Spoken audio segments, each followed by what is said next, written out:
ओम नमः शिवाय। आप सभी का हमारे ज्ञान सवेरा यूट्यूब चैनल पर हार्दिक स्वागत है। आइए सुनते हैं सावन मास महात्म्य का 21वां अध्याय। सनंत कुमार जी ने कहा, हे प्रभु, दया करके आप मुझे पूर्णमासी की विधि बतलाइए।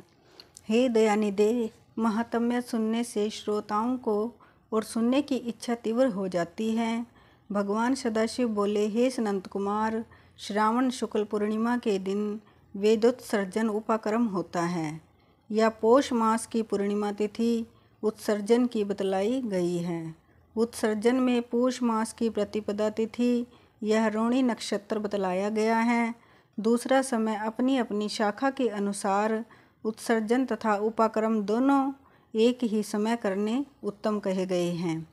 अतः श्रावण मास पूर्णिमा के दिन उत्सर्जन अभिष्ट है तथा विहवच शाखार्थी उपाकर्म में श्रवण नक्षत्र हो।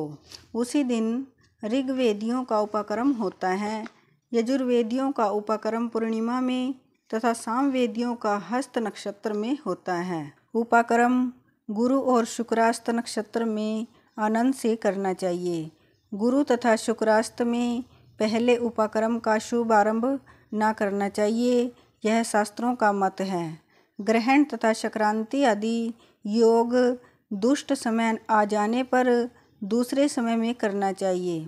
हस्त नक्षत्र युक्त पंचमी या भाद्रपद पूर्णिमा के दिन अपने अपने गृह सूत्र के अनुसार उत्सर्जन उपाकर्म करना चाहिए। मल मास आ जाने पर शुद्ध पक्ष में करना चाहिए। यह दोनों उत्सर्जन उपाकर्म नित्य हैं। इनको प्रतिवर्ष नियम पूर्वक करना चाहिए। उपाकर्म की समाप्ति होने पर द्विजातियों के समक्ष उसी सभा में श्रेष्ठ सभादीप समर्पण करना चाहिए। उसे आचार्य या अन्य ब्राह्मण को दे देना चाहिए। पहले सोने, चांदी या तांबे के पात्र में एक सेर गेहूं रखें। उसके ऊपर गेहूं के आटे का दिया बनाकर घी या तेल में भिगोकर 3 बत्तियां रख उसे जलाना चाहिए। फिर पान दक्षिणा सहित ब्राह्मण को देना चाहिए। ब्राह्मण का पूजन कर यह मंत्र पढ़ें, यह श्रेष्ठ सभादीप दक्षिणा तथा पान सहित देव देवार्थ के लिए दे रहा हूँ। इस सभादीप के देने से मेरे सभी मनोरथ पूरे हो जाएं तथा पुत्र पौत्र आदि सब कुछ समुज्वल हो, यश की वृद्धि हो। इस तरह प्रार्थना करने से जन्मांतर में देवागणाओं तुल्य रूप मिल जाता है। इस प्रकार 5 वर्ष पश्चात उद्यापन करना चाहिए। यथाशक्ति ब्राह्मण को दक्षिणा देनी चाहिए। हे सनंत कुमार, मैंने तुमसे यह सभादीप का उत्तम महात्म्य कहा है। उसी रात को श्रावणी कर्म करना चाहिए। उसी के समीप सर्प बलि करना चाहिए। दोनों कार्य अपने अपने गृह सूत्रों को देखकर करने चाहिए। इसी तिथि में भगवान हयग्रीव का अवतार हुआ है। उस दिन हयग्रीव जयंती महोत्सव करना चाहिए। हयग्रीव उपासक के लिए यह उत्तम है। श्रावण मास पूर्णिमा के दिन श्रवण नक्षत्र में भगवान हयग्रीव ने सिंधु तथा विस्तृता नदी के तट पर जन्म लिया था। उसी समय संपूर्ण पाप तापों को हरने वाला सामवेद गाया गया था। अतः उस संगम में स्नान करने से सब कामों में सिद्धि की प्राप्ति होती है। वहीं पर शारंग धनुष तथा चक्कर गदाधारी भगवान विष्णु की पूजा करनी चाहिए। सामवेद को सुनना चाहिए और सामवेद की पूजा करनी चाहिए। वहाँ सगे संबंधियों के साथ क्रीड़ा तथा भोजन करना चाहिए। वहीं पर नारियों को पति प्राप्त्यार्थ जल क्रीड़ा करनी चाहिए। अपने अपने देश तथा घर में भी महोत्सव करना चाहिए। हयग्रीव का अर्चन करना चाहिए। मंत्र जप को सुनना चाहिए। शुरू में प्रणव योजन करना चाहिए। उसके बाद भगवती तथा धर्माय कहकर चतुर्थ्यंतर आत्म विशोधन शब्द की योजना करनी चाहिए। फिर अंत में नमः शब्द करना चाहिए। यह 18 अक्षरों का मंत्र सब सिद्धियों को प्रदान करने वाला तथा वश्य मोहन आदि 6 प्रयोगों का एक ही साधक मंत्र है। इसका पुरुषचरण अक्षर संख्या के अनुसार 18 लाख या 18,000 है, पर यह कलयुग में चौगुना करना चाहिए। न्यों करने से भगवान हयग्रीव प्रसन्न हो, सभी कामना पूर्ण कर देते हैं। इसी पूर्णिमा के दिन रक्षाबंधन होता है। यह सब रोगों तथा सब अशुभों का नाश करने वाला है। ये वर्ष इसके संबंध में मैं तुमको प्राचीन इतिहास बतलाता हूँ। पहले इंद्राणी ने जय सिद्धार्थ इंद्र के लिए इसे किया था।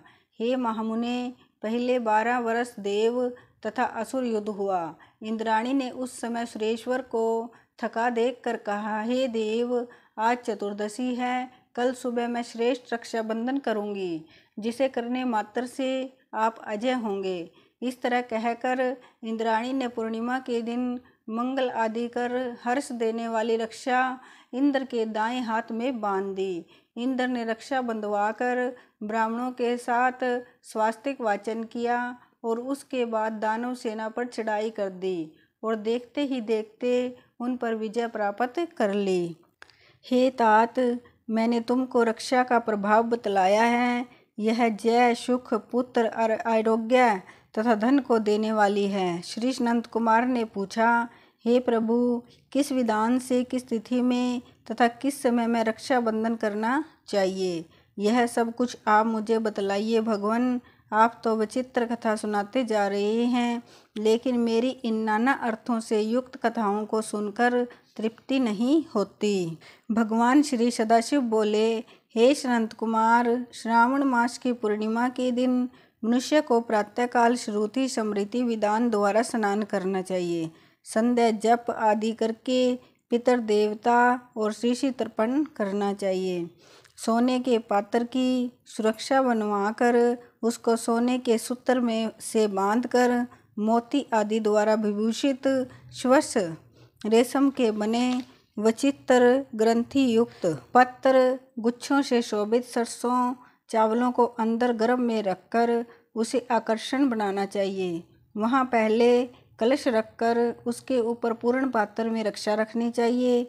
अपने सुंदर आसन पर सगे संबंधियों सहित बैठकर नाच गाना आदि कौतुक मंगल करना चाहिए। यह मंत्र पढ़ें, येन बद्धो बलि राजा दानवेंद्रो महाबलः तेन त्वाम बंदनामी रक्षे माचल माचलः। महाबली दानवेंद्र राजा बलि को जिस बंधन से बांध दिया था, उसी बंधन से आपको बांधता हूँ। हे रक्षे, आप कभी मत चलना। ब्राह्मण, क्षत्रिय, वैश्य, शूद्र तथा अन्य मानवों को भी पहले ब्राह्मणों की पूजा करके रक्षाबंधन करना चाहिए। इस विधान से जो रक्षाबंधन करता है वह सब दोषों से दूर हो वर्ष भर मौज बहार करता है। विधान विज्ञ मनुष्य जो इस विमल श्रावण मास में रक्षाबंधन करता है वह पुत्र पौत्र तथा सगे संबंधियों के साथ पूरे 1 वर्ष तक आनंद करता है। लेकिन याद रहे कि रक्षाबंधन कार्य भद्रा में ना करना चाहिए। विधान विज्ञ मनुष्य जो इस विमल श्रावण मास में रक्षाबंधन करता है वह पुत्र पौत्र तथा सगे संबंधियों के साथ पूरे 1 वर्ष तक आनंद करता है। लेकिन याद रहे कि रक्षाबंधन कार्य भद्रा में ना करना चाहिए। भद्रा में इस पवित्र व्रत को करने वाले मनुष्यों को विपरीत फल प्राप्त होता है। बोलिए शिव शंकर भगवान की जय।